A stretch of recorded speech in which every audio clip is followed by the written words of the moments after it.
I'm told that Vice President Harris is speaking on this very topic, so we're going to head over there. Are better off as a result.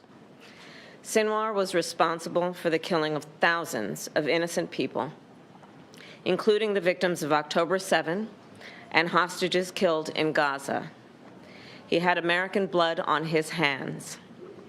Today, I can only hope that the families of the victims of Hamas feel a sense and measure of relief. Sinwar was the mastermind of October 7, the deadliest day for the Jewish people since the Holocaust, a terrorist attack that killed 1,200 innocent people and included horrific sexual violence and more than 250 hostages taken into Gaza, including 7 Americans, living and deceased, who remain in captivity. A terrorist attack that triggered a devastating war in Gaza, a war that has led to unconscionable suffering of many innocent Palestinians and greater instability throughout the Middle East. In the past year, American special operations and intelligence personnel have worked closely with their Israeli counterparts to locate and track Sinwar and other Hamas leaders, and I commend their work. And I will say, to any terrorist who kills Americans, threatens the American people, or threatens our troops or our interests, know this: we will always bring you to justice. Israel has a right to defend itself, and the threat Hamas poses to Israel must be eliminated. Today, there is clear progress toward that goal. Hamas is decimated, and its leadership is eliminated. This moment gives us an opportunity to finally end the war in Gaza.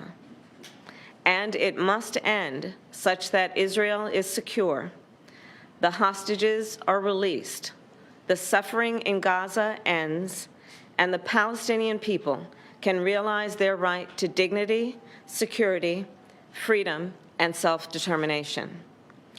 And it is time for the day after to begin, without Hamas in power.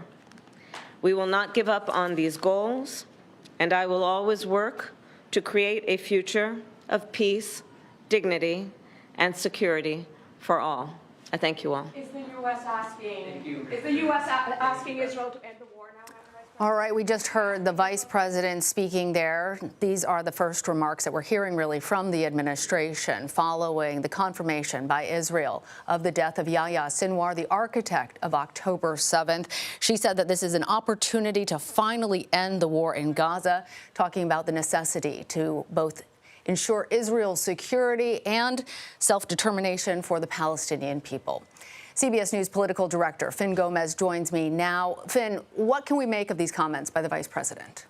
You know, I think that, in her comments here that we just heard on the death of Sinwar, I think, in speaking with Democrats close to her campaign, they do believe that one of her strengths is foreign policy, and they do believe that she can be presidential in this space. And I think what you saw today was an attempt to do that, and it's an attempt to do that emphatically. I mean, as you mentioned, her saying it gives an opportunity to finally end the war in Gaza, and also did also speak about the people in Gaza and how that they can have that self-determination to have a Gaza without Hamas in power. And also, I thought it was very notable that in her remarks just now, she said very, very emphatically again that this, that it is also a warning to any terrorist that kills Americans, threatens our troops or our interests. Know this: we will always bring you to justice. And I think if there's a memorable takeaway line, Lana, in these very poignant and tough remarks here, I think it would be that line there. Yeah, and especially describing to her constituency, the American people, that Sinwar has American blood on his hands. Right. Obviously, these comments come in an important moment in the Israel-Gaza war, but it also comes as we are so close to the U.S. presidential election. Certainly, that moment looked presidential. I'm wondering if we've had any comments yet from the Trump campaign.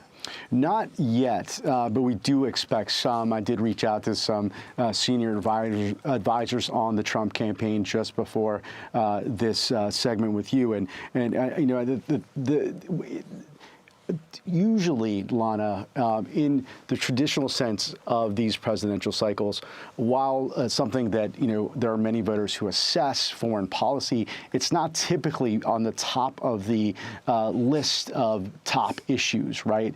I think in this cycle specifically, it has been foreign policy and the respective approaches to foreign policy that we're seeing between these two campaigns is something that is significant. It's something that many Americans are considering, especially in comparison to previous cycles. And it's not just Gaza, which has been a huge political, has had a huge political imprint on the political landscape as well.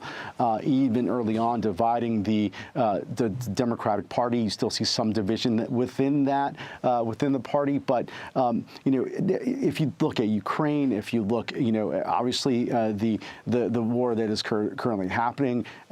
It is in the Middle East. I think with all of this combined, early on, Afghanistan, all of it combined has brought this issue to the top of the list, near the top of the list. And I think that is also in a cycle with many unprecedented sort of places that we have seen so far. I think this is also something that should be regarded as unique to this cycle. All right, Fin Gómez, thank you.